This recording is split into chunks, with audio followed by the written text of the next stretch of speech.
Dentro de unos días el mundo estará celebrando la Navidad, en la que supuestamente se conmemora el nacimiento de nuestro Señor Jesucristo. Y aunque no sabemos con certeza cuál es el día en que Jesús nació, la fecha tradicional está tan arraigada en la mente de Occidente, en nuestra sociedad, que hermanos, aún en las iglesias generalmente se cantan los himnos navideños alrededor del 25 de diciembre. Y honestamente yo creo que eso es una pena. Eso es lamentable, no solo porque me gustan los himnos navideños. Yo creo que esto es lamentable porque si hay un evento en la historia de la redención que nosotros deberíamos recordar y celebrar, es la encarnación de la segunda persona de la Trinidad. Esto es algo digno de ser cantado, esto es algo digno de ser alabado en la iglesia por el pueblo de Dios en cualquier época del año. De todos modos, me alegro, ¿verdad?, de que en estos días se desempolven algunos himnos navideños, porque es edificante para nuestras almas alabar a Dios por el regalo que Él nos ha dado en la persona de su Hijo. Y lo que yo quiero hacer en esta mañana es tomar la letra del primer himno navideño que alguna vez fue compuesto para meditar en el verdadero significado de la Navidad. ¿Para qué vino Jesús al mundo? ¿Qué fue lo que Dios llevó a cabo en la encarnación de su Hijo? Bueno, este es el tema del canto de alabanza angelical que encontramos en el pasaje que Marcos leyó hace un momento, de manera particular en el versículo 14 del Evangelio de Lucas capítulo 2. Y como vimos en ese relato, los primeros en enterarse del nacimiento de nuestro Señor Jesucristo fue un grupo de pastores que se encontraban a campo abierto velando por sus ovejas. Y de paso, hermanos, aquí encontramos uno de esos detalles incidentales que confirman la veracidad histórica de los evangelios. Es muy poco probable que alguien se inventara una historia como esta para exaltar la persona de Jesús y al mismo tiempo escogiera a un grupo de pastores para ser los primeros testigos de su nacimiento. En los días del Señor, los pastores pertenecían, y obviamente no piensen en los pastores, sino en pastores de ovejas de cuatro patas. O sea, estamos hablando de pastores literales. En los días del Señor, los pastores pertenecían a una clase despreciada en Israel. Por un lado, debido a la naturaleza de su oficio, era prácticamente imposible para ellos observar todas las reglas de purificación de la ley mosaica y todas las que los rabinos habían añadido a la ley. Eran personas impuras desde el punto de vista religioso. Por otra parte, los pastores tenían fama, como dice un comentarista, de confundir lo mío con lo tuyo. De modo que también se les veía con sospecha, tanto así que el testimonio de los pastores no era admitido en los tribunales, porque eran personas no creíbles. Así que si Lucas hubiera inventado este relato, muy probablemente habría escogido personas más honorables a los ojos de la sociedad judía para ser los primeros testigos del nacimiento de Jesús, los sacerdotes, los escribas, los fariseos. Pero Lucas se limitó a narrar los hechos exactamente como ocurrieron.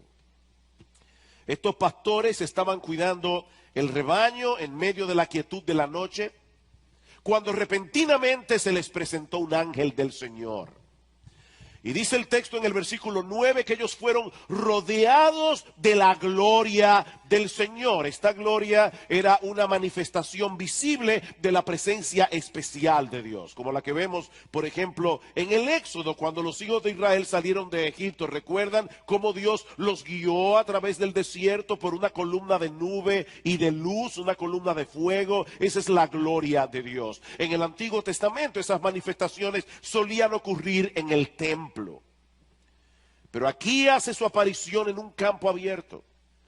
sin estar asociada a ninguna cosa típicamente religiosa. Y tal vez esto era un preámbulo de lo que el Señor le diría más adelante a la mujer samaritana. Créeme, mujer, la hora viene cuando ni en este monte ni en Jerusalén adoraréis al Padre. Dios es espíritu y los que le adoran en espíritu y en verdad es necesario que adoren. Esta visión de la gloria de Dios obviamente produjo en los pastores un gran temor. Pero el ángel les dice que no había razón para temer, porque él había venido a traerles una noticia, él había venido a traerles un mensaje de gran gozo, que os ha nacido hoy en la ciudad de David un Salvador, que es Cristo el Señor. Y yo no sé si notaron en el texto completo que Marcos leyó al principio, el énfasis que hace Lucas en tratar de ubicar este día y este lugar en la historia. Fue en los días cuando se hizo un censo promulgado por Augusto César, cuando Cirenio era gobernador de Siria. O sea, lo que Lucas nos está diciendo es, esto no es un mito, esto no es una leyenda. Jesús no nació en Narnia, Jesús nació en Belén, una ciudad real, en un tiempo real. Os ha nacido hoy en la ciudad de David un Salvador, que es Cristo el Señor. El Mesías anunciado por los profetas, el gran rey que habrá de sentarse en el trono de David, ha nacido en la ciudad de Belén. Y esto servirá de señal, le dice el ángel a los pastores. Hallaréis al niño envuelto en pañales y acostado en un pesebre. En estos días muchas personas recrean esta escena con unas figuritas. El único problema de esos belenes, se llaman belenes, el único problema de esos pesebres es que no tienen olor. Y no te ayudan a entender lo que Lucas está diciendo aquí. En los días del Señor habían mesones. Generalmente las personas se hospedaban en la segunda planta del mesón. Y abajo era el parqueo de los animales. O sea, las personas llegaban, dejaban sus animales allí. Era un sitio con muy mal olor, es un sitio muy poco higiénico. Jesús y María llegan a Belén, pero como muchas personas se habían movido por causa del del empadronamiento, la ciudad estaba atestada de personas. Así que el mesero les dice, yo no tengo lugar, excepto en el establo, en el pesebre. Y el ángel le dice a los pastores, esta es la señal. El rey ha nacido, pero no lo encontrarán en el palacio de Herodes. El rey ha nacido, pero ustedes no lo van a encontrar en un sitio muy delicado. Ustedes lo van a encontrar en un pesebre rodeado de animales. Es probable que esa noche hayan nacido otros niños en Israel, pero solo uno había nacido en un establo en Belén. Solo uno. En las condiciones más antihigiénicas que nosotros podemos imaginar. Y no bien había terminado de hablar el ángel, cuando repentinamente, dice en el versículo 14, apareció junto a él una multitud de los ejércitos celestiales. Hermanos, nosotros tenemos que tener imaginación cuando leemos la Biblia. ¿Ustedes han estado a campo abierto alguna vez? Que solo se ven las estrellas, no hay luces, sino aquí no hay luz eléctrica, nadie tiene un foco. Era una completa oscuridad y de repente se aparecieron cientos y cientos y cientos de ángeles en los cielos alabando a Dios y diciendo gloria a Dios en las alturas y en la tierra paz entre los hombres en quienes Él se complace. Y es este canto de alabanza el que nosotros queremos considerar en la mañana de hoy, porque aquí se nos revelan los dos grandes propósitos del nacimiento de Jesús. Cristo nació para la gloria de Dios. Cristo nació para traernos paz. Nosotros recibimos un beneficio extraordinario por causa de su nacimiento, pero el foco primario de este cántico de alabanza es la gloria de Dios, no nuestro beneficio. Gloria a Dios en las alturas y en la tierra paz entre los hombres en quienes Él se complace. Mis hermanos y amigos que están aquí de visita en esta mañana, si nosotros queremos entender apropiadamente el significado de la Navidad, debemos tomar la gloria de Dios como punto de partida. Como bien ha dicho alguien, nosotros no podemos apreciar realmente lo que significa el nacimiento de Cristo para los hombres, a menos que apreciemos primero lo que significó ese evento para Dios mismo. Cristo nació para la gloria de Dios. Ahora, ¿qué significa eso? Porque los cristianos hablamos continuamente de que debemos hacer todas las cosas para la gloria de Dios. Y citamos ese texto conocidísimo del apóstol Pablo en 1 Corintios 10:31. Si pues coméis o bebéis o hacéis cualquier otra cosa, hacedlo todo para la gloria de Dios. Pero ¿qué significa eso en un sentido práctico? ¿Cómo podemos nosotros glorificar a Dios? Bueno, obviamente no podemos hacer a Dios más glorioso de lo que Él ya es. Dios es infinitamente glorioso. Pero nosotros sí podemos y debemos hacer todas las cosas que hacemos, aún las más triviales como comer y beber. Debemos hacer todas las cosas con la intención de que la fama de Dios sea conocida. Demostrar en alguna medida aquellas características de nuestro Dios que lo hacen a Él un ser lleno de gloria. Dice el salmista en el Salmo 19 que los cielos cuentan la gloria de Dios. Así como la genialidad de un artista se conoce por sus obras, la gloria de Dios se manifiesta claramente a través de todas las cosas que Él ha hecho. Ninguno de nosotros llegó a conocer a Rembrandt o a Miguel Ángel o a Leonardo da Vinci, pero sí hemos visto a través de sus obras la increíble capacidad artística que cada uno de estos hombres tenían. Bueno, lo que el salmista nos está diciendo, hermanos, es que en un sentido infinitamente mayor, nosotros vemos un despliegue de la gloria de Dios a través de todas las cosas que Él ha hecho. Las huellas digitales de Dios están impresas a través de toda la creación.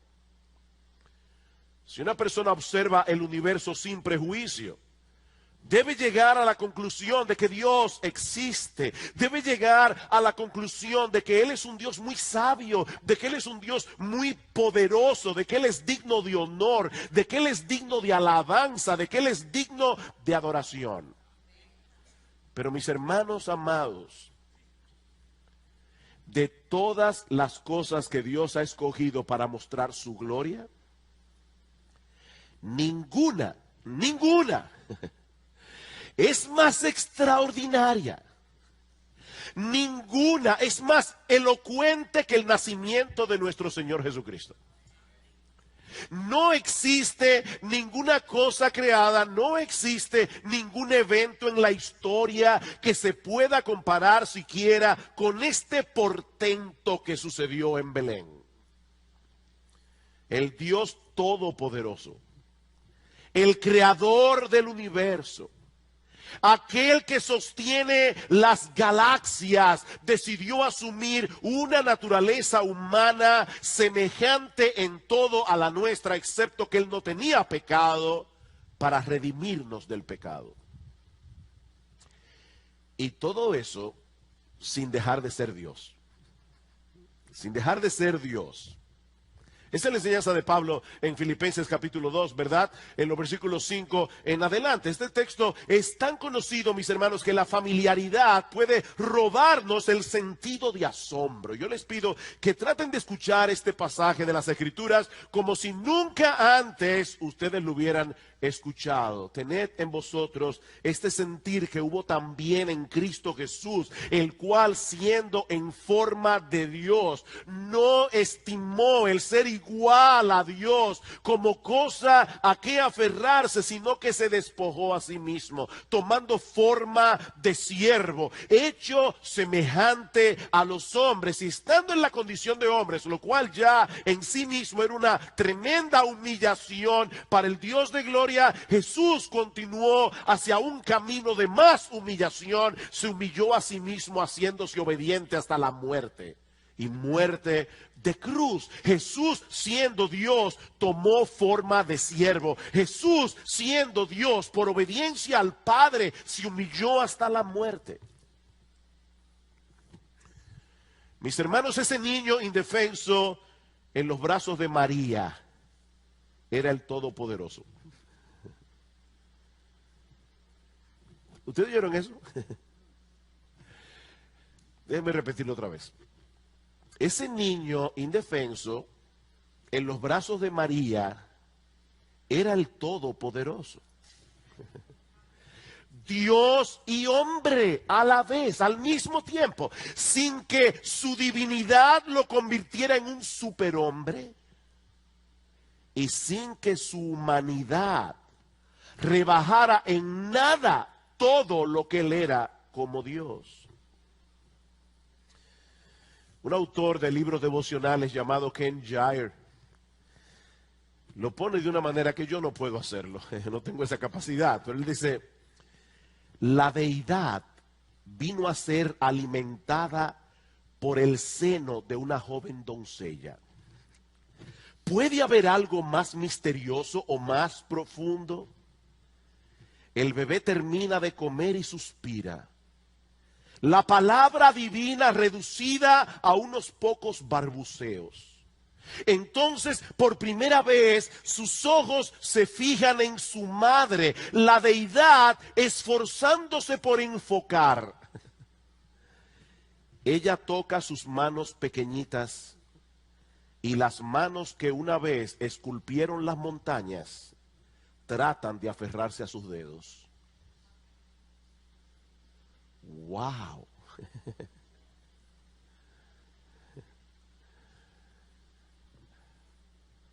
Y todo eso sin dejar de ser Dios. Eso es lo que Pablo está diciendo en Filipenses 2. Mis hermanos, eso es lo que hace más sorprendente el sacrificio de nuestro Señor Jesucristo, que Él tuvo en todo momento a su disposición sus atributos divinos. Nunca dejó de tenerlos, pero decidió no usarlos. Él decidió no disponer de su omnipotencia para poder hacer lo que Él vino a hacer, morir por nosotros en una cruz. Alguien decía que Jesucristo puede haberse marchado de este mundo la primera vez que su estómago rugió de hambre. Por no mencionar que podía haber convertido las piedras en pan. Pero nunca utilizó ni uno solo de sus atributos para reducir las exigencias de la justicia de Dios para aliviar su sufrimiento. Las únicas veces que empleó su poder divino fue para servir a otros. Y de hecho este autor dice que esto debe ser una increíble reprensión a nuestra capacidad ilimitada de defendernos a nosotros mismos. Qué susceptibles somos, ¿verdad? Pero Cristo no se defendió. El que podía hacerlo no se defendió. ¿Recuerdan ustedes aquella escena cuando lo iban a arrestar y Pedro le cortó la oreja al siervo del sumo sacerdote y Cristo le dice: Pedro, si yo quiero ahora mismo, yo le pido al Padre y me envía 12 legiones de ángeles. Pero no lo voy a hacer, porque yo vine a morir. Cristo voluntariamente se hizo débil para que nosotros pudiésemos ser salvados por medio de su muerte. Cristo no se defendió porque Él vino a glorificar a su Padre, haciendo su voluntad. Y su voluntad era que Él muriera en una cruz. Ahora, mis hermanos, ¿en qué sentido el nacimiento de Cristo glorifica a Dios? Eso puede ser muy evidente, pero yo quiero que esto quede más claro en este mensaje. Gloria a Dios en las alturas. ¿Por qué el nacimiento de Cristo glorifica a Dios? Bueno, en primer lugar, porque ese nacimiento nos muestra en una forma increíblemente sorprendente la justicia infinita de Dios. El nacimiento de Jesús nos muestra en una forma sorprendente la justicia de Dios. Recuerden que glorificar a Dios es mostrar aquello que lo hace glorioso, es aquello que le da fama, honor, gloria a Dios. Yo sé que lo primero que viene a nuestras mentes cuando pensamos en la encarnación del Señor Jesucristo es el amor de Dios, no su justicia. Pero lo cierto es que Jesús se encarnó porque Dios es perfectamente justo. Jesús se encarnó porque Él no puede pasar por alto nuestros pecados. Por supuesto que Jesús se encarnó por amor, eso lo veremos en un momento. Pero mis hermanos, el amor de Dios no puede ser comprendido en toda su dimensión hasta que no tomamos en cuenta que Dios decidió amar a lo que no era en absoluto digno de su amor, sino de su ira. Tú y yo no éramos dignos de su amor.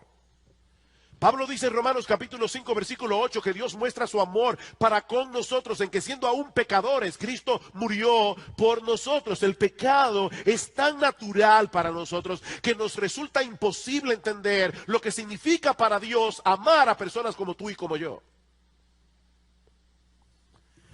Déjame ayudarte a entender esto mejor. El gobierno de los Estados Unidos de Norteamérica dedica mucho tiempo, esfuerzo y dinero para tratar de equipar a las Fuerzas Armadas. Obviamente con el propósito de defender la nación, tanto de agresiones externas como de agresiones internas. Ahora, imagínate qué sucedería si se descubriera que una división completa del ejército ha estado usando todos los recursos que el gobierno norteamericano le ha provisto para ayudar a Al Qaeda a planificar un ataque letal contra los Estados Unidos. Bueno, seguramente todos los implicados en el complot serían juzgados por alta traición, serían castigados con la pena máxima. Mis hermanos, eso es exactamente lo que el hombre ha hecho con su hacedor. Dios nos creó, Dios nos equipó para que nosotros pudiéramos vivir para su gloria. Él nos dio una mente para pensar, para que nosotros podamos entender su palabra, para que nosotros podamos entender quién Él es, lo que Él ha hecho. Dios nos dio un corazón para sentir, una voluntad para decidir, una boca para alabarle. Pero el hombre ha corrompido esos dones, el hombre ha corrompido todas esas capacidades, usándolos para su propia gloria, usándolo para su propia agenda, para mostrar a todo el mundo la increíble persona que nosotros somos. Vivimos para nuestra fama, no para su gloria. Vivimos para nuestra honra, no para la suya. ¿Y saben lo que es eso, mis hermanos? Una terrible y blasfema traición. El hombre es un traidor, el hombre es un transgresor, el hombre es un pecador culpable que merece el infierno. Eso es lo que tú y yo somos por naturaleza. Pero fue precisamente por eso que Cristo vino al mundo. Él vino a buscar y a salvar lo que se había perdido. Él vino a reconciliar al hombre con Dios a través de su propia muerte, asumiendo nuestra culpa. Él vino a restaurar nuestras personalidades dañadas por el pecado, para que podamos cumplir, aunque todavía en una forma imperfecta, el propósito para el cual fuimos creados, glorificar a Dios y gozar de Él por siempre.